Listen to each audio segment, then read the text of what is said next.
You turn my morning into dancing. You turn my morning into dancing.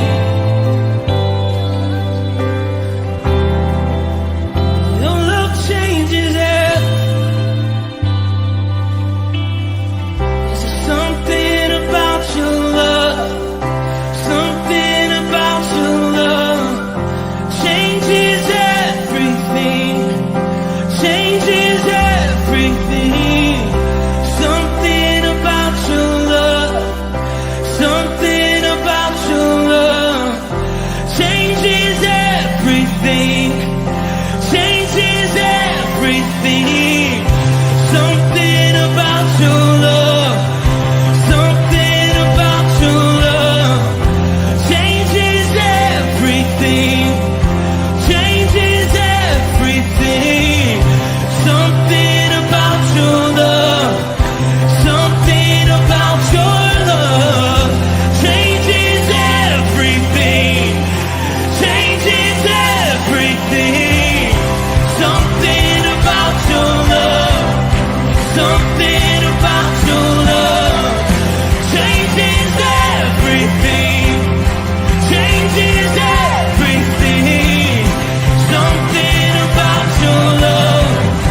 Something about your love changes everything. You turn my morning into dancing. You turn my morning into dancing. You turn my morning into dancing. You turn my morning into dancing. 'Cause your love changes everything. Your love changes everything. You turn my morning into dancing. You turn my morning into dancing. You turn my morning into dancing. 'Cause your love changes everything. Your love changes everything. Oh, there's something about your love. Something about your love changes everything in my body. Oh, something about your love. Something about your love changes everything. It changes everything. Something about your love. Something about your love changes everything. It changes everything. Something about your love. Something about your love changes everything. Changes everything. Something about your love. Something about your love changes everything. Something about your love. Something about your love changes everything. Changes everything. Something about your love. Something about your love changes everything. Changes everything. Something about your love. Something about your love changes everything. You turn my morning into dancing. You turn my morning into dancing.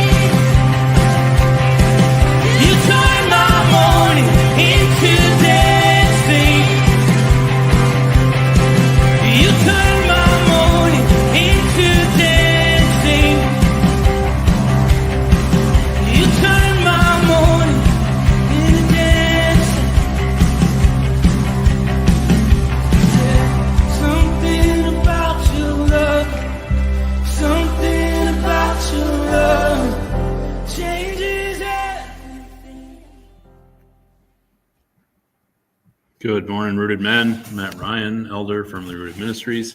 Pleasure to be with you this morning, this Friday. Yet another freezing cold morning. But like yesterday, we're supposed to see the sun. So at least we got that going for us. They're talking about some days, maybe in the upper 30s or 40s next week, a couple days in a row. So maybe we'll see some melt. Finally, I know my guys are awful tired of plowing and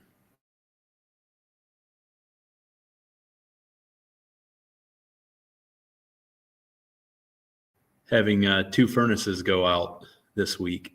My mom's and then mine at my house, and got to spend a lot of time in front of the fire, some quality time, I guess. So, but it's all good now. We're kind of back to humming, staying nice and warm. I hope you are too. So we're continuing our work through Judges, and we're up to the birth of Samson. So, Judges has this, I'm going to try to add this here. Oh yeah, there we go. Has this cycle, right? The major judge cycles they talk about. And Samson's, the next kind of big one. Samson is a story that I think is kind of in the Trivial Pursuit mind, I would say, or the Jeopardy mind of a lot of people, right? Even people who don't know the Bible stories know about Samson. Samson and Delilah and so it's one of these kind of stories that's familiar, but it really has an interesting start. And so we're starting with the birth of Samson, and it starts with again, which is funny. You kind of think about how tired God should be with saying this again. But again, here we are. The Israelites did evil in the eyes of the Lord. So the Lord delivered them into the hands of the Philistines for 40 years. So the Philistines were this somewhat advanced culture. They were great warriors, right? They were Aegean, as they say, right? There's these different areas. It's kind of a part of the Greek world is the Aegean culture. They were advanced in weapon making. They could make weapons out of steel, which made them obviously have a huge tactical advantage in warfare. Of course, we know none of that would matter when God gets involved, but that's kind of sets the scene of where we are, right? And so Samson being born of the Philistines, and we kind of see this some pretty weird things that happen. A certain man from Zorah named Manoah from the clan of the Danites had a wife who was childless, unable to give birth. The angel of the Lord appeared to her and said, "You are barren and childless, but you're going to become pregnant and give birth to a son. Now see to it that you drink no wine or other fermented drink, and that you do not eat anything unclean. You will become pregnant and have a son whose head is never to be touched by a razor, because the boy is to be a Nazirite, dedicated to God from the womb. He will take the lead in delivering Israel from the hands of the Philistines." So it's interesting to look here at what is said and what isn't said. I think a lot of the tendency is to think that Samson, first of all, an angel of the Lord places a calling over his life from before he's even born, paints a picture of him being a hero, right? Delivering the people from the Philistines. Certainly this is a great life let out before him, right? But also humbly coming to the mother. Interesting to note, the angel doesn't speak to the father. And of course we get, as we go further into things, we see that, is a bit of an issue for the father, for Manoah. We'll get into that tomorrow. Or I guess it's Monday. So a couple things here.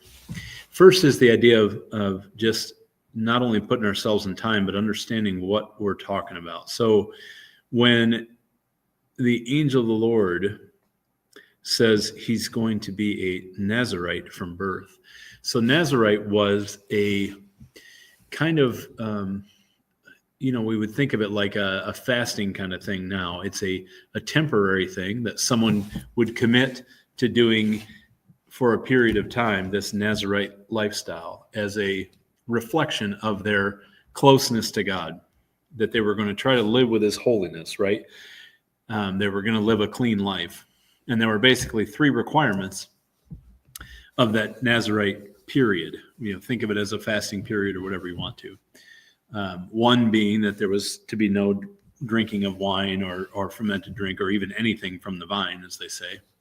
One being that they wouldn't cut their hair during this time. Of course, we know there's a lot of symbolism in having the outward appearance of struggling, right? The outward appearance, whether it be, I shaved my head and wear the claws, right? There was all these kind of things that you could outwardly show you were going through misery in order to be closer to God. And then the third was about being clean, which really means not being around dead bodies or a body that was defiled or dirty in a way. Well, it turns out, first of all, very strange to suggest that someone would be born to live their life in a Nazirite mode, because it was a voluntarily.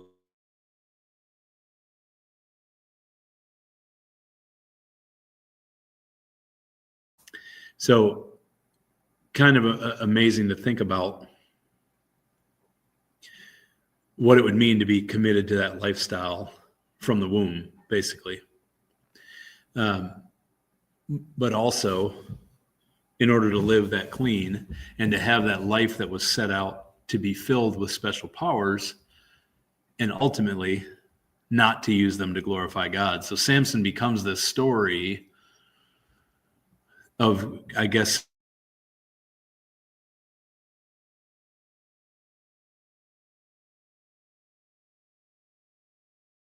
question as to whether at the end, if he was redeemed and came back and made up for it. But what would it be like? What if the angel of the Lord had come to your mother and told her before you were born that there was a calling on your life, that there was a purpose, that you were due for great things?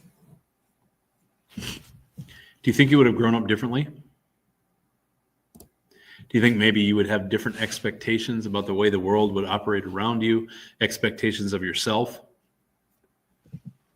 more grace to extend to people, less of a need to prove yourself, less of a need to be something, to show who you were, to have gains in the world, to justify yourself, or to make yourself look good, whatever these things that we chase in this kingdom? How different would it be if you grew up knowing that you were called for something more? Now, of course, the next step is to challenge you, because of course you were. Each one of you was created uniquely, with unique skills and talents, created for something more in this world, created to be a beacon of hope, to be salt and light to a world that desperately needs it, to be an evangelist that goes out and seeks the lost and encourages them and delivers the hope you have inside of you, that shares your light with the world. Of course, we all know we're called to that. But how different would it be if we'd been told from the very beginning, told our whole lives, that there's a God who loves us so dearly that he died for us? Not even us. He died for me, for each one of us, for the good and the bad in us. Even if I was the only man ever born, Jesus still would have died to save all of humanity. He would have done it just for me. Think of evil, right? Even if Hitler or Hussein or whoever you want to call is the evil, even if Judas Iscariot himself was the only person ever born, Jesus still would have come to die that he may have an opportunity at redemption. So yes, of course we all have a calling. We're all created for so much more than to live inwardly, than to be navel-gazing and thinking about ourselves first. We're born to be connected, to serve others. And it's time we start telling our children that, telling our spouses that, telling our friends that, speaking truth into all those around us, that they were born for something more too, and that God loves them enough that he died just for them. What if I did that with my kids from the first day of their lives? told them, you were born for something great. Great things are going to happen through you and because of you. Gosh, how much different would the approach to the world be? So that's my encouragement for you, man. Speak truth. Speak it over people. Speak boldly. Proclaim these truths over your own life and over those of the people you love, whether that be praying silently until you're comfortable enough to pray out loud over them, just encouraging them, listening to them, building them up by seeing the good that you see in them, telling them how you see Jesus' love in them daily, what things they do that make you feel valued and loved and make you know that not only is God real, but he's here and he's existing every day in your life and in those relationships. Speak it out, men. Please speak it over yourself and speak it over everyone you love. And if you need help on how to do that, talk to me. I would love to have that conversation. It's my challenge for you, men. Let's have a great weekend. Let's be rooted firmly in the love that we have and the love we need to share. I love you all. Let's have a great day and make it a firmly rooted day. May someone see Jesus in us today. Peace.